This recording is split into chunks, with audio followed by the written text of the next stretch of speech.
Early in the morning, the family prepared to leave Ugbekun. The children smiled with excitement as Adeze guided them gently, while her husband led the way ahead. Today was the day they would finally meet his parents. As they walked along the forested path, the children whispered excitedly among themselves.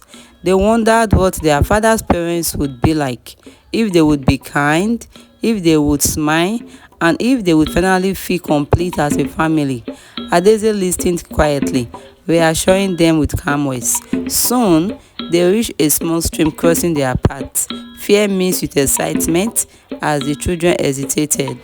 Adeze held their hands, guiding them carefully across, while their father watched silently, his calm voice reminding them to stay close. By midday, they paused in a quiet forest clearing.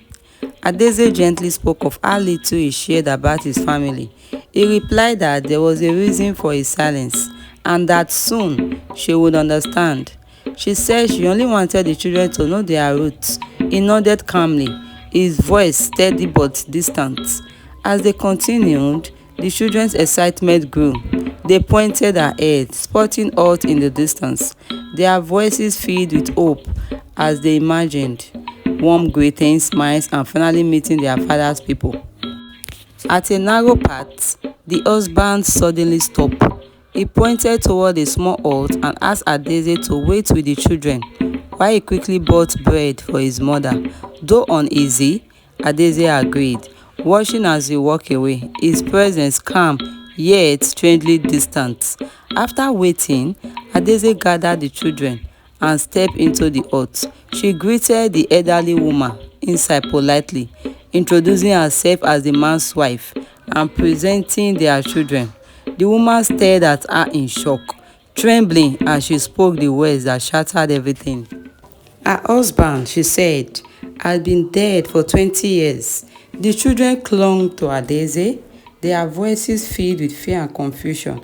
They asked what the woman meant, how their father could be dead when he had lived with them. Their questions echoed in the small hut. Adeze's strength failed her. Her knees gave way as disbelief overwhelmed her, and she collapsed to the floor. The children screamed, crying and calling her name, trying desperately to wake her. When Adeze finally stirred, the elderly woman spoke softly but firmly. She explained that he had loved them so deeply that he appeared human, watching over them, protecting them even in death, but now he could not return. The youngest child whispered a question no one could answer. Adeze held herself weakly, her voice barely audible, as she realized the truth. He had loved them, and he only wanted them safe.